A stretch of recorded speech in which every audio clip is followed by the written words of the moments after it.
Hello, good afternoon, and good morning for those that are joining us from Americas. I'm Paulo Braga, Food Technical Manager at Foodology by Univar Solutions, supporting enzyme application since 1998 in EMEA regions and most recently in North America and Latin America. We are delighted to share with you today our know-how on the new tools for extra virgin olive oil extraction process. I can see we have a fantastic audience, having people from California, Spain, Portugal, Italy, Turkey, Australia, and other markets. Today, we hope to share ideas and solutions for the new reality of olive oil processing, such as early start campaigns are a reality with high volumes to process right now. How do we process low matured fruit? How to deal with high moisture content in fruit? For this, I'm delighted to have Pablo Canamasas with us. Pablo is an agricultural scientist and technician in the olive oil production and quality fields. He has been involved in the olive oil industry for over 26 years and has worked for Boundary Bend Olives in Australia, the largest olive oil producer in the South Hemisphere for the past 21 years. Pablo is also an independent consultant to olive oil and avocado private companies in the United States, China, Japan, New Zealand, Chile, Israel, Mexico, and others. Is frequently invited as a judge in international olive oil tasting competitions all around the world. We'll start the session with a presentation, and after that, Pablo will answer any questions you may have. Please send your questions in the chat box you should be seeing on your screen right now.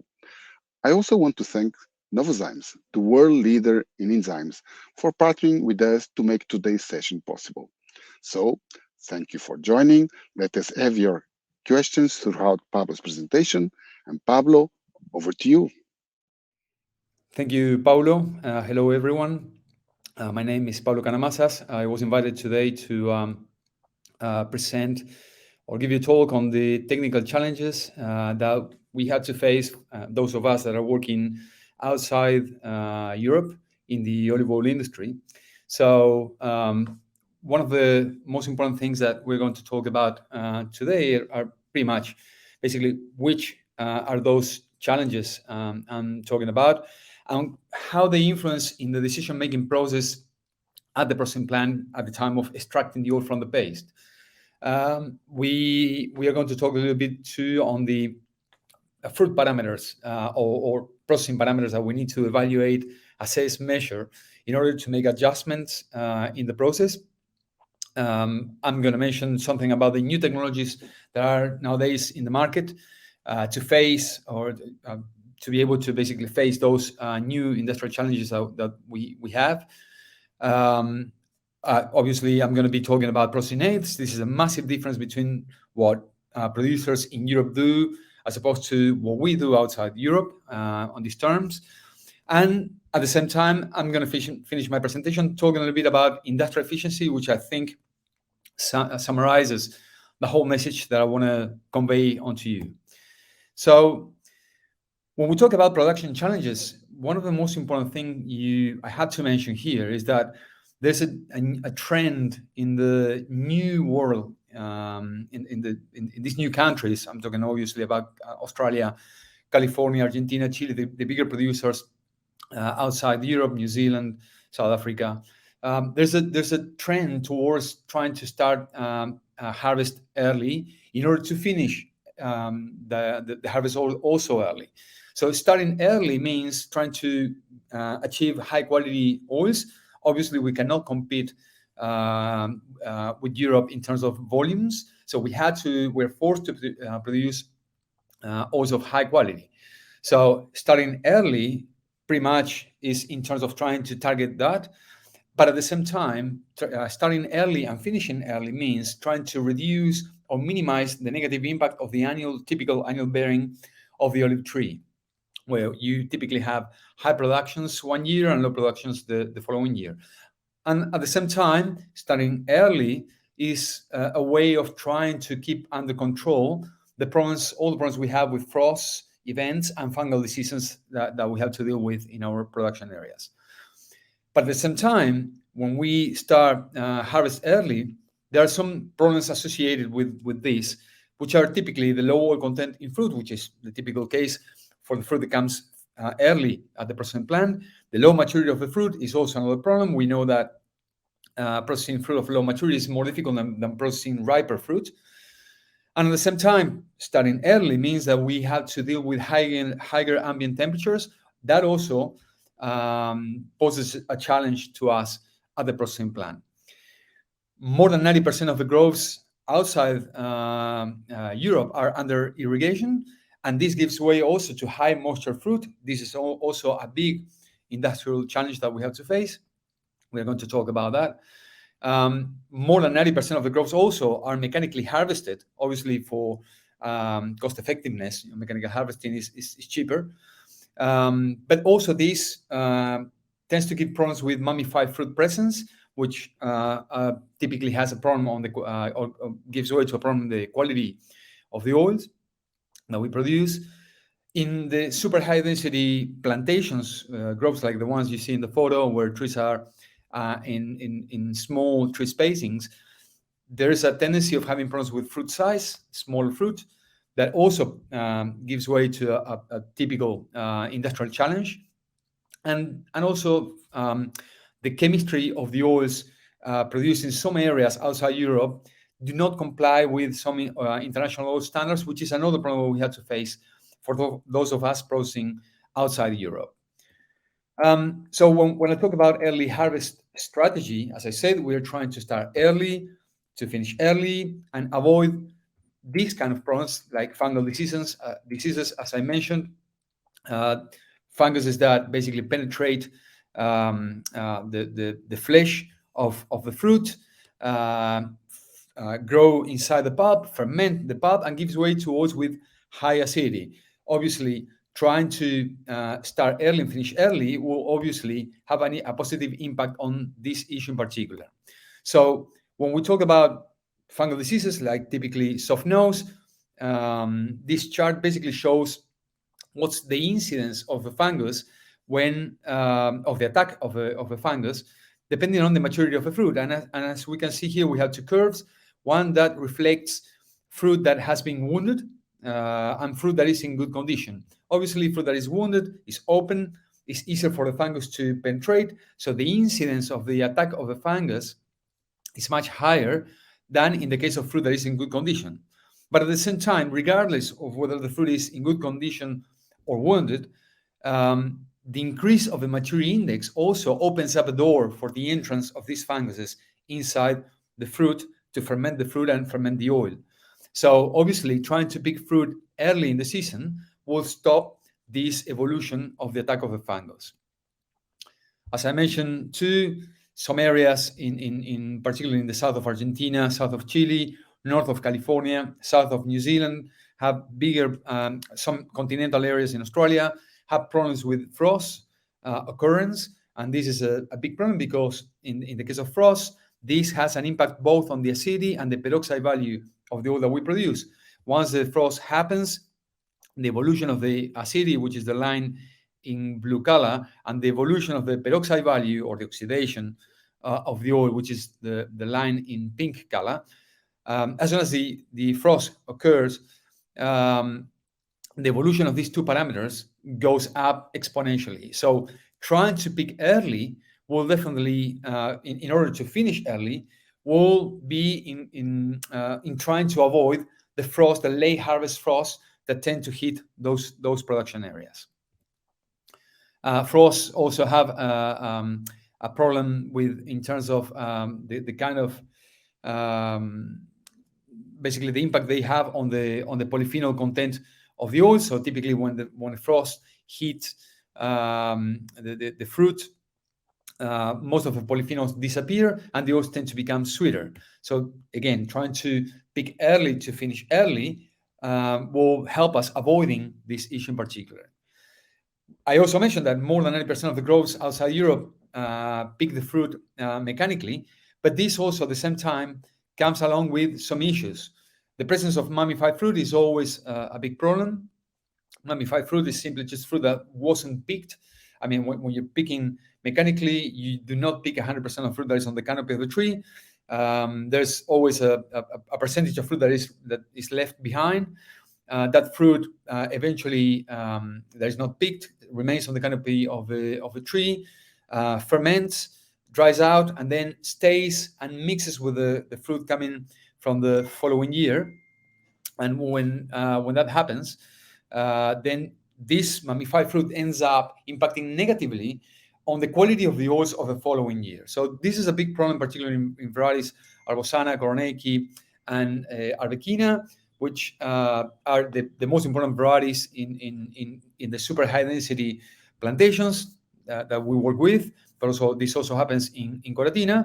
Obviously, trying to improve harvesting efficiencies is what we try to do in order to target this particular issue. This is a work that I did in Argentina a few years back, working with Arbosana, measuring basically what was the incidence or the impact of mummified fruit in fruit loads. In basically in a fruit load, comparing everything to a fruit load that had no mummified fruit against another load that had a 1% mummified fruit, so 1% of fruit that it was mummified again, plus 99% of fruit that was in good condition. Another one that had a 3% of mummified fruit, another one with 7.5% of mummified fruit. And if we see the free fatty acid evolution, we can clearly see that as the presence of mummified fruit increases, there's also a clear increment on the free fatty acids of the oil. And also there is, once we get to 3% mummified fruit presence, we can also detect a sensorial defect on the nose in the oil. So this is a big problem that we face, those of us that that have to mechanically harvest the fruit. 90% or more of the plantations in the new production areas are under irrigation, and this has also an impact on the quality and the quantity of oil that we get in the processing plant.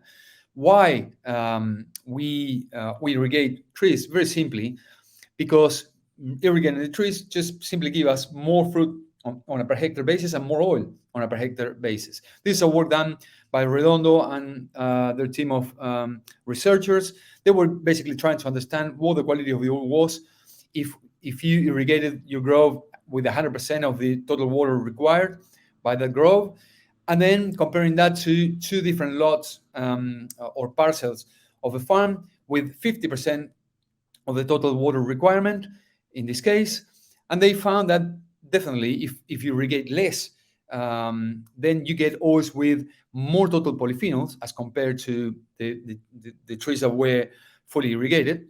And also a longer shelf life of the oil, measured by rancimat in this case, when you put less water on the trees. But what's the problem? That if you do not put the water, you simply don't get the kilos of fruit on a per hectare basis. 17,000 kilos against 10,000 kilos of fruit per hectare. And also the oil, 1,800 kilos of oil against 1,400 kilos of oil, or 1,500 per hectare, which is a massive difference. For you to understand this, working outside the Europe, we consider that a grove not achieving at least 1,500 kilos of oil on a per hectare basis is a grove that is performing poorly. But irrigating the trees also brings up the issue of fruit with high moisture levels. If we look at the composition of the pulp of a fruit, we'll see that more than 60% of the composition of the pulp is water.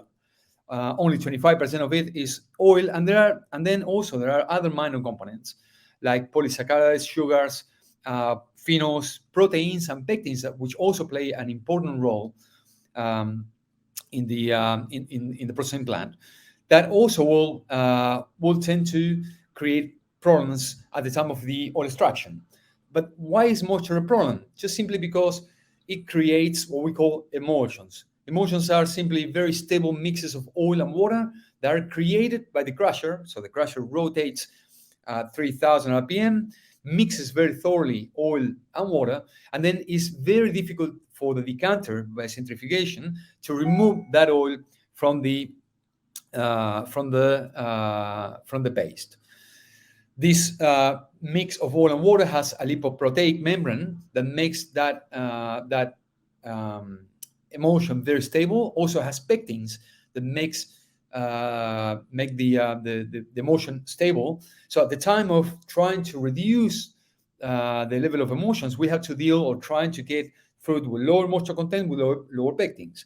But in general, what we need to know is the more pectins we have in the fruit, the more emulsions are created, and this is typical of green fruit. Green fruit has more pectins than riper fruit. So that's the reason why green fruit is more difficult to process than riper fruit. And also, higher fruit moisture gives way to higher level of emulsions, and more emulsions simply means more oil losses in the pomace. So this is a big problem we face, those of us that work in groves under irrigation. How do we deal with these emotions? Well, what we all do when we have paste that are emulsified, we just simply increase the crushing degree. So if we are working with the grid number 5, we move to a 6. If we are working with a grid 6 mil, we move to a grid number 7. So we increase the crushing degree. If we have the option of slowing down the rotating speed of the crusher, we do it. We try to be less aggressive in crushing the paste. If we can, we malax for a little bit longer in order to give the malaxer the time to break down those emulsions, or we simply use procinates, so we're going to see later on, such as talc powder, which helps in avoiding the formation of those emulsions, enzymes that also help in making the emulsions less stable because they break down pectins, and also kaolitic clays, which are also another interesting procynate that we can use in order to reduce or minimize the impact of those emulsions.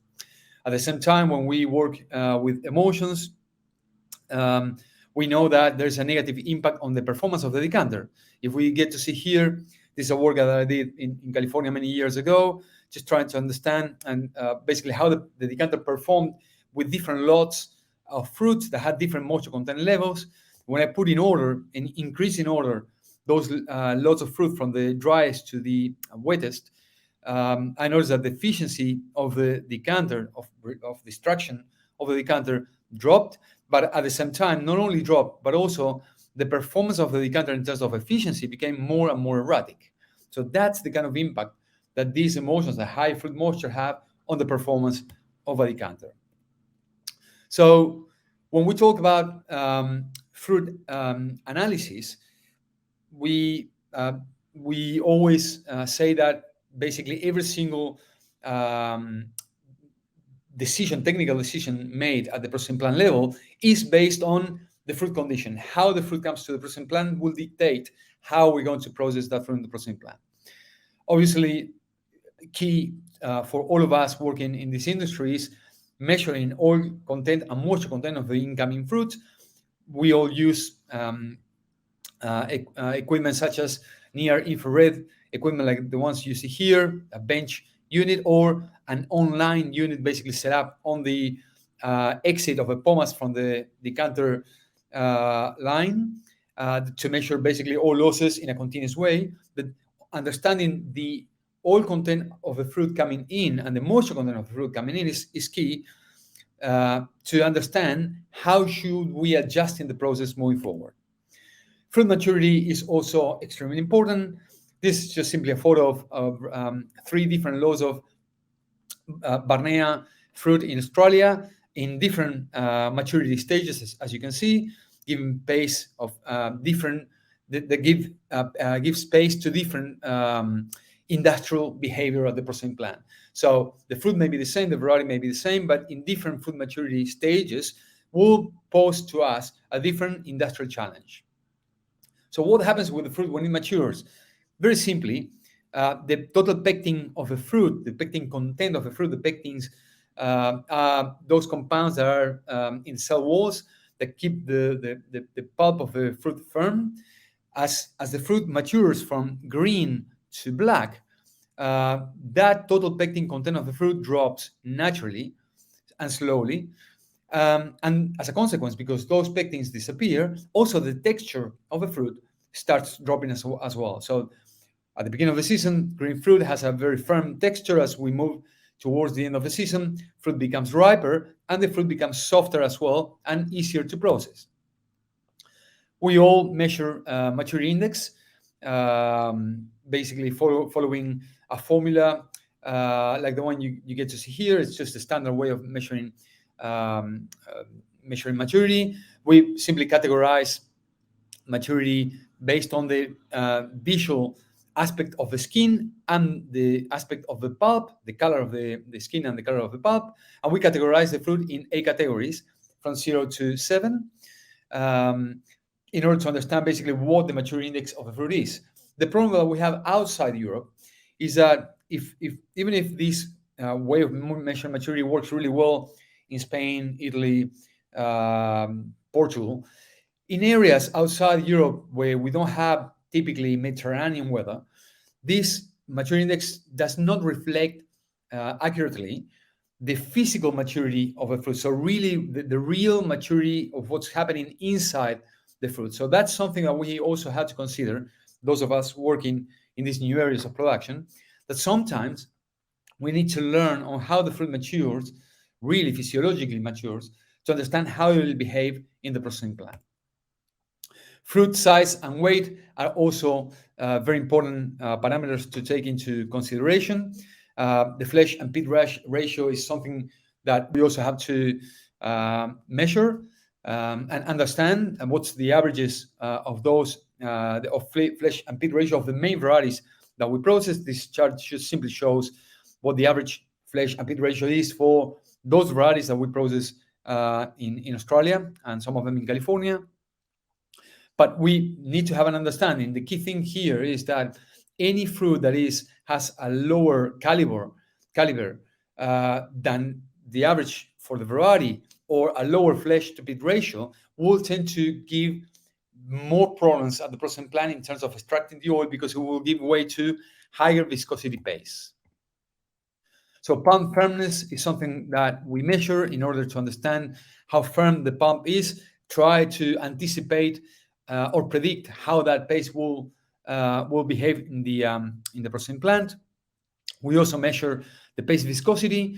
Paste viscosity is also a parameter that is highly related to the processing degree of difficulty. Typically, the more viscous the paste is, the less oil we tend to obtain from the paste. So measuring viscosity using a viscometer like the one you get to see here is important to understand how the process is evolving in the processing plant. We also keep an eye on the torque of a malaxer, or the consumption of energy of the motors of the malaxer, which also gives us an indication on how viscous, how heavy the paste is. So we tend to correlate that energy consumption to extraction rates, and is also another way of working that we have in the processing plant that help us understanding, okay, well, this paste is not ready to go into centrifugation, or we just have to prepare it, do a different paste preparation to reduce the energy consumption of the malaxer to obtain more oil out of a paste. But once we have measured all those parameters, what do we do with them? Well, analyzing the data is key to understand basically how we should be adjusting the equipment in the processing plant, whether I had to do any adjustments in the decanter, I had to adjust the dosages of processinates that I'm going to apply to the process, the speed of processing, etc. But analyzing food condition is key. I just put here two examples, one in California. Basically, what we detected is that working with cultivar Arbequina, coming from high density groves, when we get to meet at least three of these conditions, we tend to have problems with paste viscosity. So when the fruit comes with less than 1.3, 1.4 grams in Arbequina, and when the fruit comes with less than 50% moisture, or when the fruit comes with less than 14.5% oil content, or the maturity is lower than 1.5, then we know that if these conditions combine, then we will have an industrial problem ahead of us. In the case of Australia, for instance, when we have picual fruit coming to the processing plant that is bigger than the average, 5.5 or bigger than 5.5 grams, when it's coming at a medium to higher maturity index over 3 maturity, and when the fruit moisture content is high, we know that in that case, we had to reduce the enzyme dosage, we had to reduce the decanter plate number, so the oil doesn't come out so dirty from the decanter. And also we had to increase the crusher grid size. So if we are working with a grid 5, we should move to a grid 6. So this is the way we just have to understand decision making at the processing plant level. We have to analyze all the parameters in a combined way to understand how that fruit is going to behave in the mill. So what technical approach we put in practice in order to face all these issues that I mentioned before? Color sorter units are things that you're going to find very commonly in processing plants outside Europe to deal with the issue of mummified fruit. These color sorter machines just simply work with a sensor that irradiates light on the visible range and on the infrared range. And then these machines are able to basically eject out the mummified fruit that is outside certain parameters already set. So we use these equipments in the residual area of a processing plant to remove mummified fruit in order to clean up those loads of fruit that come to the processing plant and avoid the increase of free fatty acids. The wash bypass option is another basically parameter that we consider in this case. Bypassing the washing of the fruit is important in order to reduce the amount of moisture content that goes with the fruit inside the crusher. So trying to minimize the amount of water that goes with the fruit inside the crusher will reduce the amount of emulsions that we create. So, and at the same time, by reducing the amount of water, we will be able to get more oil out of the paste. So wash and bypass is something that we practice a lot outside Europe. Another aspect that we consider is the rotating speed of the decanter. Rotating speed of the crusher. More and more you will see processing plants outside Europe with crushers with a variable speed in order to move the rotating speed from 3,000 RPM to, say, 2,300 or from 3,000 to 3,600. This chart basically shows a work that I found to be very, very interesting, done in California by a group of researchers. They studied the crusher rotating at 2,400 RPM, 3,000 and 3,600 RPM, working with an arbosana fruit, typical fruit of California, with a bit of a high moisture content level, but a very, very low maturity, so 1.1 maturity index, so a very green fruit. And they found basically what they studied was the efficiency obtained in each case and the quality of the oils obtained in each case. Very simply, what they found was basically that rotating at higher speed, rotating speed with fruit in this condition would give them more efficiency, 86.5% to 86 to 85.3. And not only that, but also oils with a higher polyphenol level in the oils. So they concluded that in this case, rotating speeds at a higher rate would be a good option to deal with early harvest fruit that typically comes in this condition. The malaxation time reduction is where the industry these days is moving towards.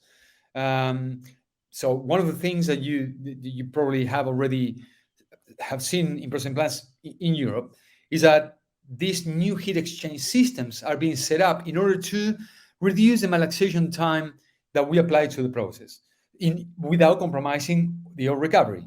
So these units, these heat exchange units, in this case, the protorotatorio from Piralisi, which has a cylinder with an auger to create pressure in order to release oil, the tubular system from Alfa Laval, which is simply piping with hot water, with a jacket system of hot water that heats up the paste, and a similar system, the Heatex from Amendouni.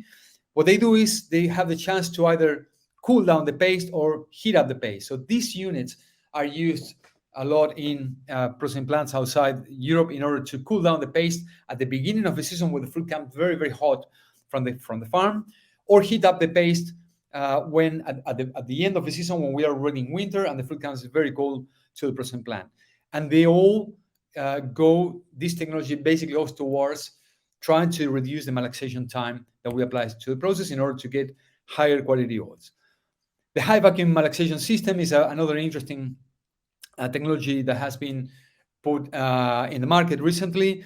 High vacuum basically impacts on the release of the oil and the coalescence of the oil droplets that are spread in the paste. There's also a water evaporation and condensation happening in there. So inside this cylinder, there's also an auger that rotates and mixes the paste at very, very high vacuum conditions. And also, what has been proven is that these systems significantly increase the polyphenol content of the oil. But at the same time, because they apply high vacuum pressure, um, they recommend to use these systems at working malaxing at low temperature in order to minimize the amount of aromas that are lost by the vacuum system. This is how it looks, set up in a processing plant. So the vacuum system replaces the standard malaxation process and goes obviously after the crusher and before the decanter. The other technique that is very interesting, and there's these days now out there in the market, is the high power, low frequency ultrasonics. Ultrasound energy also applied to the paste also breaks down cell walls and releases oil. The best conditions to make this work are high power and low frequency. This is what was found to be the best combination to get a proper oil release. What we found in Australia in this particular case was that this process is much more effective working in low mature fruit than in riper fruit. So this technology applies really, really well to the early harvest strategy that we apply. And if this system is properly applied, then it is possible to fully replace the malaxation system by setting up these ultrasonic reactors. Another interesting technique that is out there in the market is the pulse electric field, which is basically a system in which the paste is treated under pulse electric field condition with low energy for only microseconds. And this creates a porosity in the membrane cells through which the oil comes out from the paste. So this is how this system helps in releasing oil. It didn't have any impact when studied. It didn't have any impact on the quality of the oil. The paste is treated immediately before the crusher. After the crusher and before the malaxer. But it definitely requires a malaxation step after the treatment with the electric field. So it also in some works done by researchers, they found to have a positive impact on the release of oil and the recovery of that oil. So this is where the system goes set up immediately after the crusher, before the malaxer. And obviously, one of the most important aspects that we have to mention in this conversation, which has a huge impact on the kind of work we do in these new areas, are processing aids. When we talk about processing aids, it is important that we touch on legislation, because the legislation in Europe is not the same as the one in other countries outside Europe. But in Europe, very simply, there's a definition by the European community on what olive oil is and how it should be obtained. It just simply says that oils should be coming slowly from only from the olive tree fruit, and the oil should be removed from only by physical and mechanical means. And in the Article 7 of that regulation clearly says that in order to preserve the characteristic of virgin olive oils, those coadjuvants or processing aids that may have a chemical or biochemical action should be excluded from the process. But if you see the legislation in Australia, for instance, the Australian standard definition is exactly the same as the one used in Europe. But in the Article 9.3, it clearly says that processing aids are allowed to be used to the extent of the allowance by the Australian New Zealand Food Standard Code.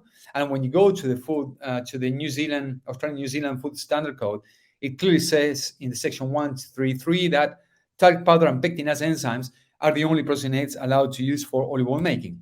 A similar legislation is in Argentina. Just recently, in Argentina, enzymes were allowed to be used for olive oil making by the food authorities.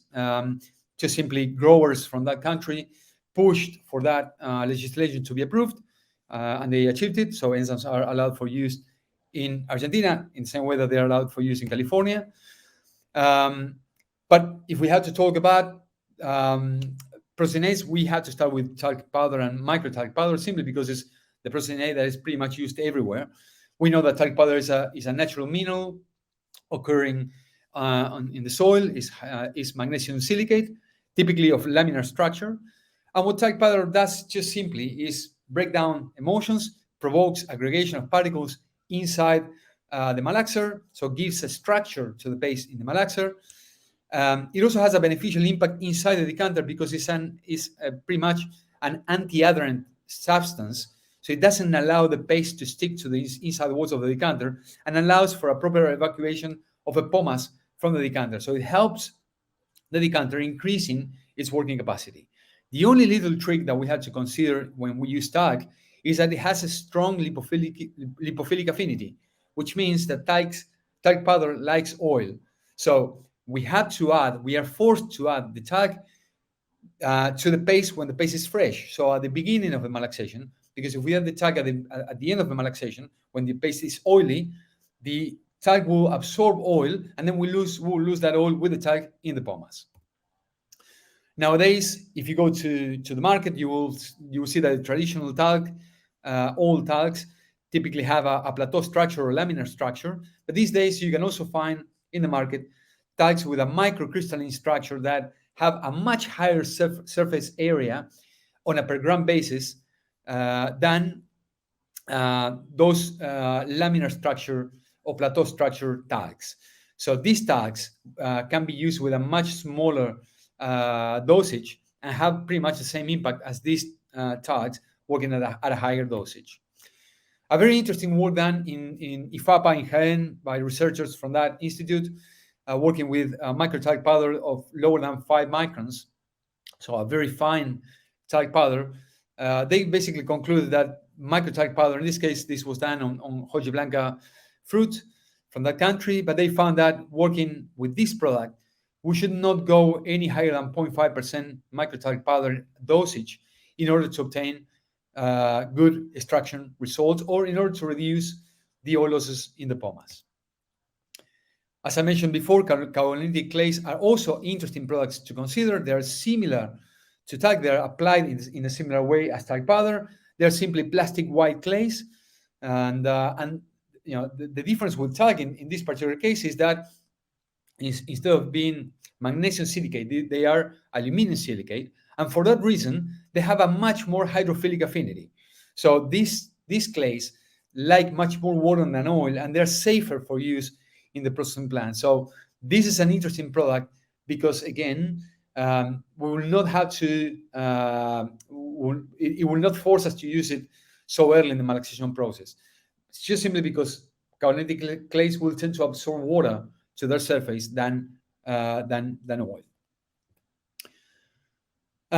Obviously, one of the main differences between Europe and the rest of the world is that, as I mentioned before, enzymes have been approved in some of the countries for use, and definitely these products are key to the early harvest strategy that I was talking about before, simply because pectinase enzymes are the industrial tool that we use to deal with low maturity fruit. So low maturity fruit with high pectin content is always treated with pectinase enzymes in order to degrade those pectins and release the oil. One of the most important things to understand is that pectin enzymes are simply biologically active proteins that help in degrading those pectins. They are extremely specific. So pectinase enzymes have been designed to specifically degrade pectins, not touching any other compound in the fruit. That's the reason why they don't have an impact on the quality of the oil. So they are water soluble and easily removed by centrifugation. They release a lot of oil from the paste. And also at the same time, they help in minimizing the environmental impact that we leave. Just simply because they reduce the oil loss in the pomace, the oil presence in pomace, making it more environmentally friendly when we dispose it back in the farm. And also they reduce the energy consumption of the equipment we use in the processing plant because they reduce the viscosity of the paste. The equipment works with consuming less energy. But what enzymes do in the paste, this is a photo just simply showing um, the cell wall of the fruit. Enzymes basically degrade the middle lamella that keeps those cells together. So that pectins that you can see here are that glue, white glue that you see in here that keeps all those cells together. When we put enzymes into the paste, enzymes start degrading the cell walls and degrading the middle lamella and start releasing the cells and freeing up the oil. That's basically the work that enzymes do in the paste. So when we add enzymes into the paste at the beginning is obviously has this look, has a very coarse particle size with a very high viscosity. But 15 minutes after we have added the enzymes, the paste will have a totally different look. You will get to see a finer texture in the malaxer of the paste in the malaxer, and you will also notice a very strong drop in viscosity. If you measure viscosity, enzymes act very, very quickly on that. So within the first 15 minutes of addition, you will see that there's a very strong drop in viscosity of that paste. Then 60 minutes later on, you will get to see that the paste fluidity has increased significantly. The paste has a shiny look to it, just simply because the oil has already come up to the paste. You will see clearly the free oil overflowing and the paste, and there will be another lower drop in viscosity, but not as strong as the one that happens 15 minutes after addition. So also when we use enzymes, we had to make sure that we look into the dosage that we apply into the process. But this chart simply shows the impact that the enzyme dosage has on the viscosity of the paste. The viscosity is depicted here in the blue columns, and these different blue columns have different dosages applied to them. The red line is the industrial efficiency obtained in each case. But if you see that when you increase the enzyme dosage, there is a drop also in the viscosity of the paste until you reach a plateau, a point where there's no more viscosity reduction, and there's also no more gain of oil recovery. So that's pretty much the kind of work that enzymes do on the paste. They significantly reduce paste viscosity, make the paste more fluid, and allow for a better centrifugation of that paste. At the same time, as I mentioned before, when we use enzymes, the energy consumption of the equipment we use, in this case, malaxers or paste pumps, the energy consumption drops significantly. This is a work I did in California many years ago, working with fruit without enzymes, which are the rows in yellow color. These ones here, 3 different tests comparing the fruit treated with enzymes, different enzymes, which are all these treatments, to their control. And if we get to see here, you'll see that the ampere consumption of the malaxer without enzymes is this. And as soon as you put enzymes in the malaxer, the consumption drops to these values. If this was the case in the second test, for the energy consumption was this, then with enzymes was this. When working without enzymes, in this third test, the consumption was this, and then with enzymes was this. Why the drop of energy consumption in this case? Just simply because the viscosity of the paste drops. If this is the viscosity of a paste without enzymes, look at the viscosity of a paste once we add the enzymes. Clearly drops, and that also reflects in higher efficiencies of oil extracted at the end of the process.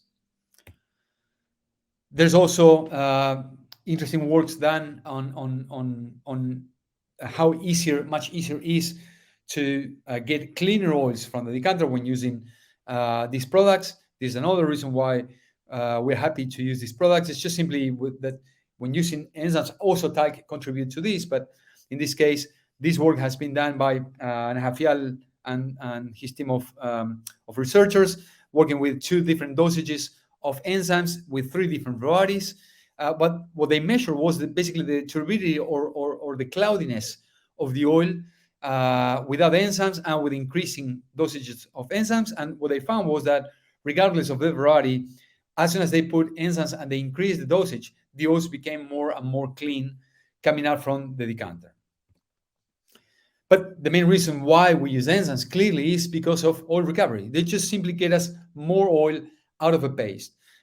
This is a work I did in Chile a few years back, working with Viscosim L and Pectinex Ultra Oleo to enzyme products on paste without enzymes and paste with enzymes. And you can clearly see that there's a massive impact or increase of the industrial efficiency obtained at the end of the process when using enzymes. In this case, I use 660 mils per ton with a very interesting economic benefit out of the use of these products.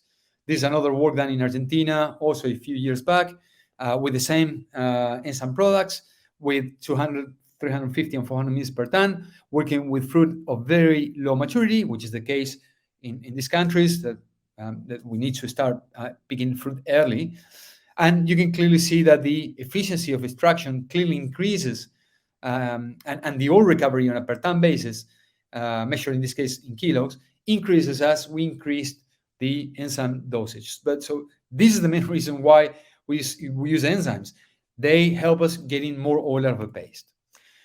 And when we talk about the harvest strategy, if you get to see the evolution, in this case, this is an example for picual fruit in Australia. This is what happens with picual in Australia when you pick it early, when you pick it in mid-season, or you pick it in late season.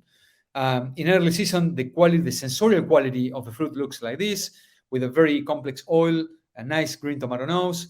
Then when you pick it in mid-season, the complexity of the oil drops a bit. What it was or used to be a green tomato nose now is a red tomato nose. The oil is a little bit less interesting on the nose. When you pick it late, very late in the season, all the complexity of the oil is gone. The intensity of the oil is still there, but the oil is not the same in terms of quality. Also, when you look at the chemical or the chemistry of the oil, also polyphenols tend to drop as we move towards riper fruit. And the acylglycerols, which is another very important parameter, that is an important quality marker, also drops, meaning that the fruit starts losing quality, or the oil starts losing quality as we move towards the end of the season. Because we cannot compete with Europe in terms of quantity, we are forced to place ourselves somewhere in between early and mid-harvest seasons.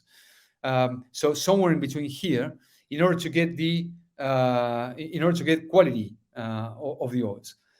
Obviously, when we are at this stage, the problem is that the fruit comes with lower oil content, and the yields are lower than what they are at the end of the season. At the beginning of the season, we may have fruit coming at 16.2% oil content, out of which we only get 13.8% oil content. Basically, we receive 162 kilos of oil per 1,000 kilos of fruit at the processing plant, and we only get 138 kilos out of that.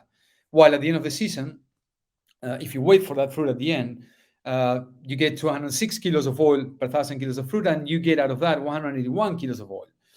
The problem is that this oil don't allow us to compete with the high volumes of Spain. So we are forced to be here. And the main tool that allow us to be working at this stage to get quality oils without compromising quantity is enzymes.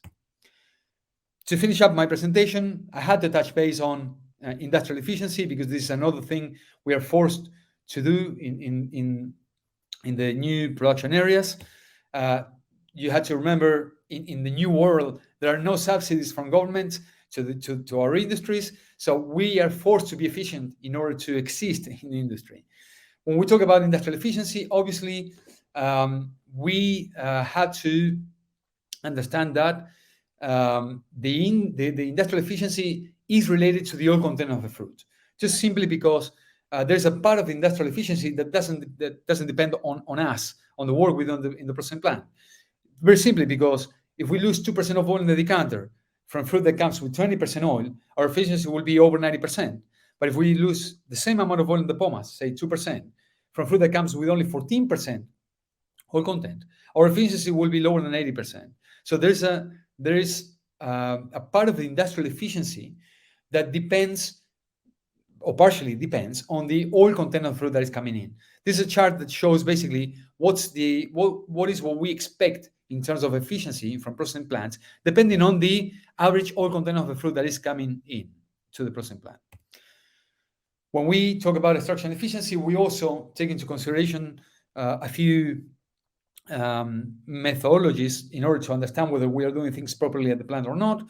We measure decanter efficiency. If you have an NAR machine measuring oil content in fruit and oil content in the pomace, how much oil you let go with the pomace, then you can work out what the decanter efficiency is. So if you apply this formula, you'll be able to understand what is the efficiency up to the decanter stage.